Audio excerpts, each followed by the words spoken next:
Okay, now get out of the way of the screen. I think we're live. Are we live? Oh, we're live. Right, sit down, sit down. Good evening, and welcome to another exciting episode of Brodie's Bedtime. With me, Brodie's dad. And of course, Toronto, who you saw at the start there. Hello, Toronto. Hello, Henry. How are you? I'm very well. Please call me Dad, because he might get confused. Oh, I'm very sorry. Hello, Dad. How are you? I'm extremely well. How are you today, Toronto? I'm okay. I've still got magnets in my paws and in my nose, so I can do this. Yeah, that's very cute there. Thank you for that. Would you like to introduce a special guest today? We have a special guest? Yes, I told you about the special guest. Remember the special? Yeah, that's the one. Yeah. Don't forget the bit at the start. That's it. Yeah. You remember? Okay. Well, Brodie, please let us introduce our special guest for the day, Cool Uncle Byam. Hi, Brodie. I'm your Cool Uncle Byam. How are you? How do you do? Yes, very nice to meet you. Yes, very nice to meet you. Thank you very much for having me on the show. You're very welcome. Honoured to be here. Well, thank you very much. It's good to have you. Excuse me, this is my show, not your show. You're just the psychic one. Go sit quietly over there. So, hello, Byam. Good to have you on the show. Sorry, hello, Cool Uncle Byam. This is my brother, your Cool Uncle Byam, and it's very nice to have you along. What have you got for us today, Byam? Well, I was going to tell Brodie a bit about me and what I do for a living, which is make condiments, and I brought two along with me.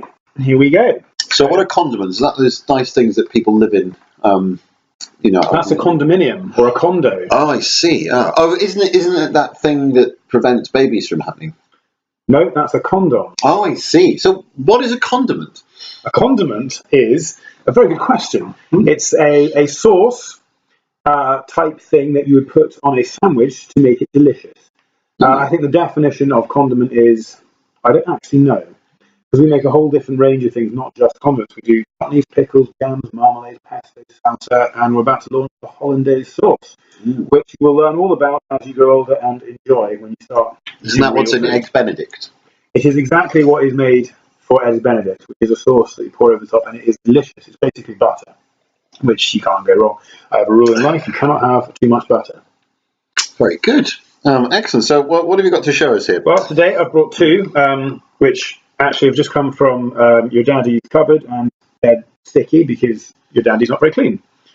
Am I allowed to say that? Yeah, that's fine. So I've got no judgment here. Apparently. I've got in mirror writing. That's very handy. Good. No, it'll be the right way around when we publish it. That's fine. So I've got on the left, or possibly right, depending how this decides to show itself. We just point at it. This one is called Uncle Alan's chutney, which is made with dates, sultanas, apples and onions. Those are the very traditional ingredients for a British chutney.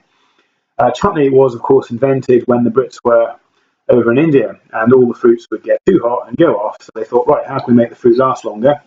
We will cook it, cover it in sugar and vinegar to preserve it, so that they would last a long time in the heat. Is chutney an Indian word then? Actually, it's originally Hawaiian, but I think the actual chutneys come from, my knowledge of the actual name isn't brilliant, but I think it comes from Hawaii. Anywho, a bit like curry, they would cover meat spices to mask the flavour, because obviously before refrigeration was invented, meat would go off very quickly. Anyway, the other one we've got here is, I hadn't finished talking about that, very traditional, but what we do is we don't cook it, it just sits in a big bucket full of malt vinegar overnight, and that's essentially what cooks it.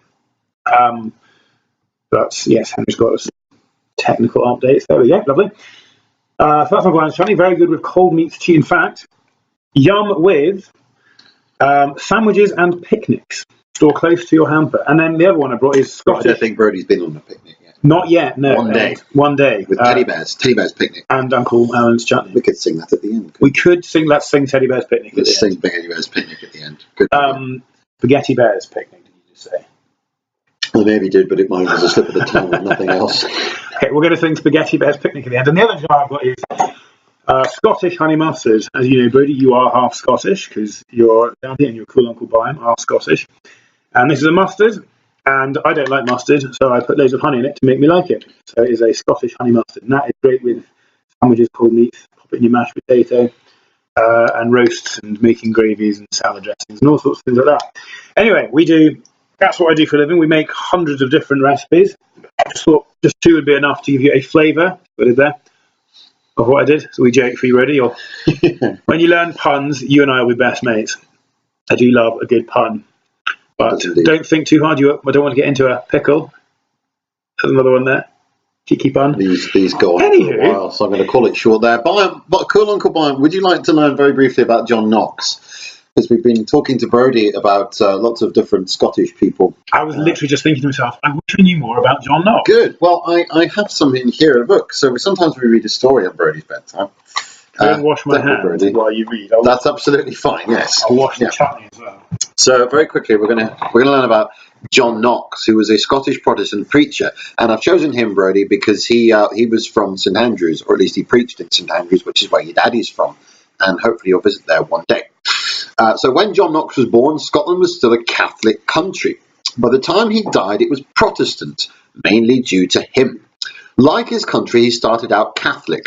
So he knew what his enemy was like, and he knew he was in for a fight. The fight included 18 months as a prisoner on a French ship, several years in exile, on and off, and fierce arguments with the rulers of his day. In 1558, he published his first blast of the trumpet against the monstrous regime of women, aimed at the then female rulers of Scotland, England, and France. Unfortunately, it appeared at the very moment that another woman, the Protestant Elizabeth I, became Queen of England, and she never forgave him. In 1560, poor Catholic Mary, Queen of Scots, arrived in Scotland to take up her crown. She was no match for Knox or Elizabeth. 7 years later, Mary was a prisoner in England, and Protestantism had triumphed. And we can go to St Andrew's Castle, maybe when you're a bit older. So, I think just about time to wrap things up here. You must be getting sleepy now. Not because of us, surely. So we're going to sing Teddy Bear's Picnic? Yes. Yes. You can take the lead on this. All right. You try and keep up. If you go down to the woods today, you better go in disguise. If you go down to the woods today, you're sure for a big surprise. Because every bear that ever there was will gather there for certain, because today's the day the teddy bears have their picnic. Picnic time for teddy bears. The little teddy bears are having a wonderful time. Watch them shout and play about, and then they'll go off home, because they're tired little teddy bears. Thank you very much, Cool Uncle Byam, and say good night, Brodie. Good night, Brodie. Good night, Brodie. Sleep well. Bye.